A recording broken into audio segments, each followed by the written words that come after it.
اس طرح سے ہم اس کو نہ پڑھیں۔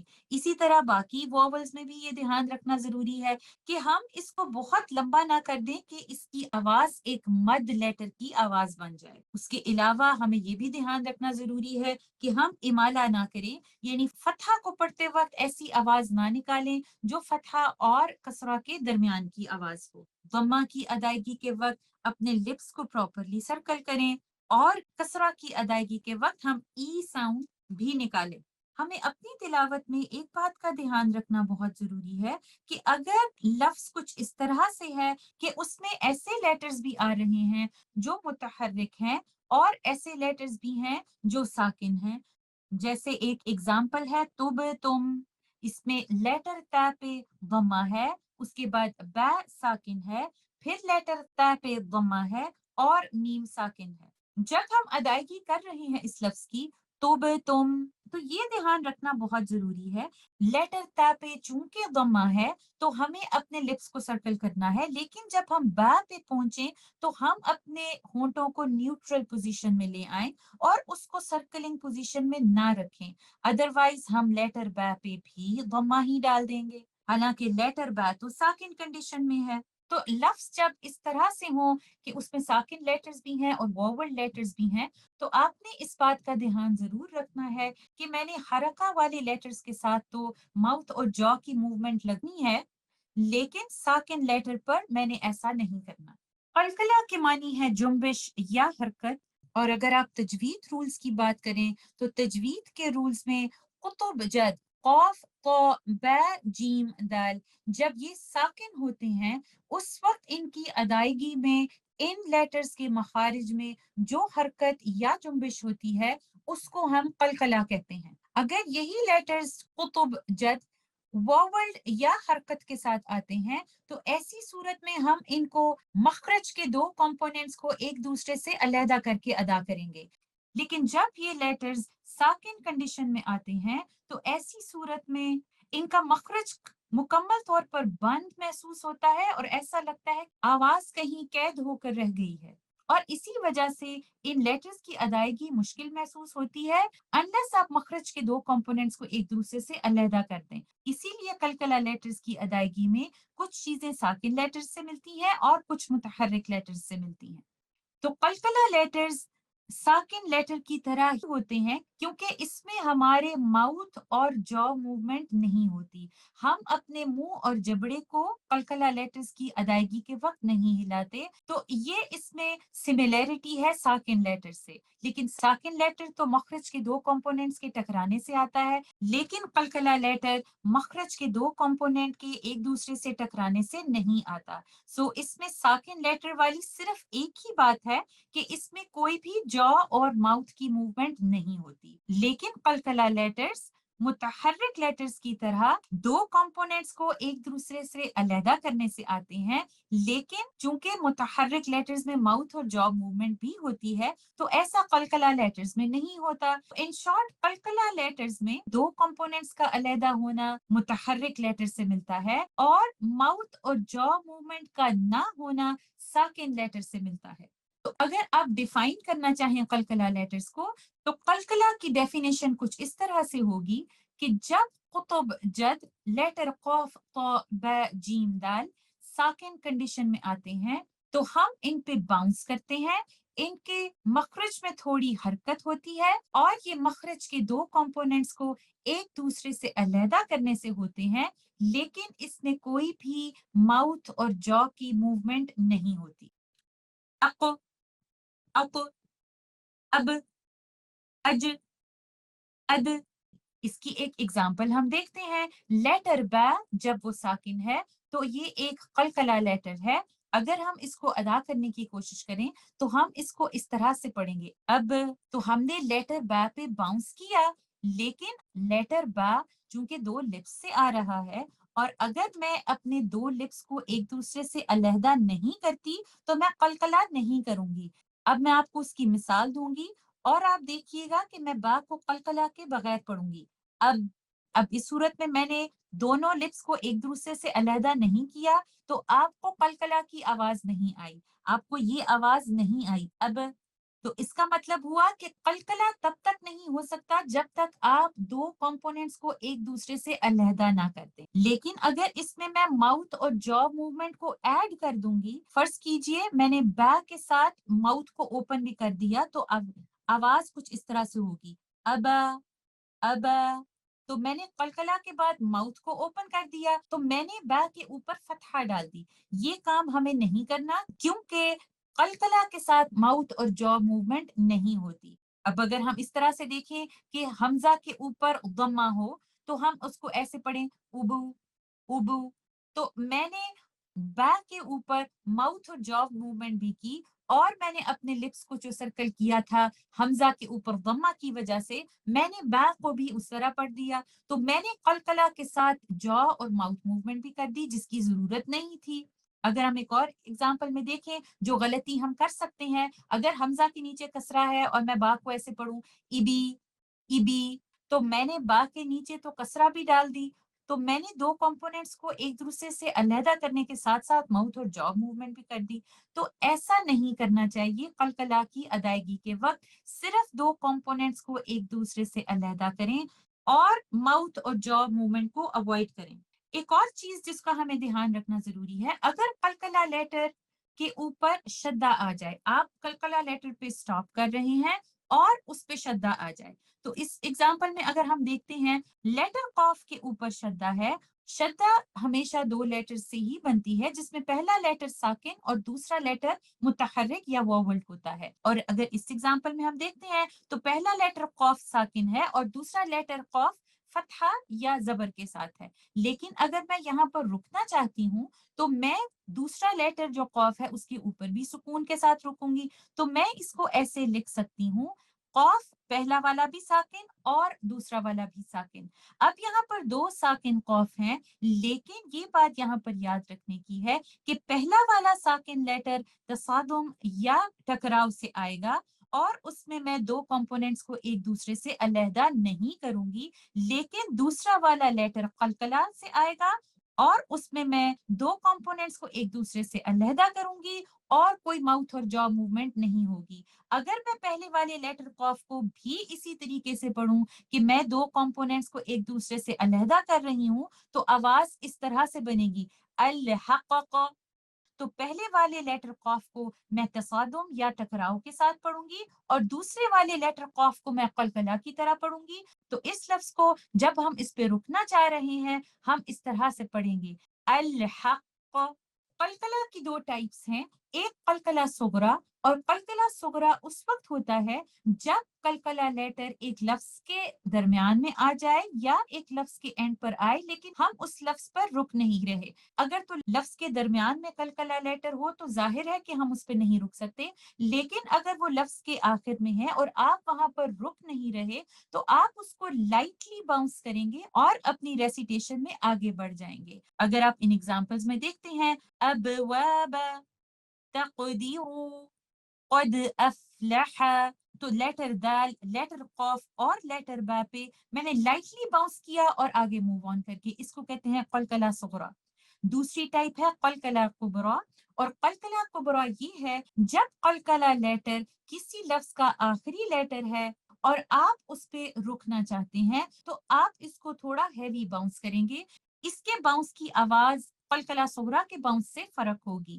اگر آپ اس ایگزامپل میں دیکھتے ہیں، مآب، بالعقود.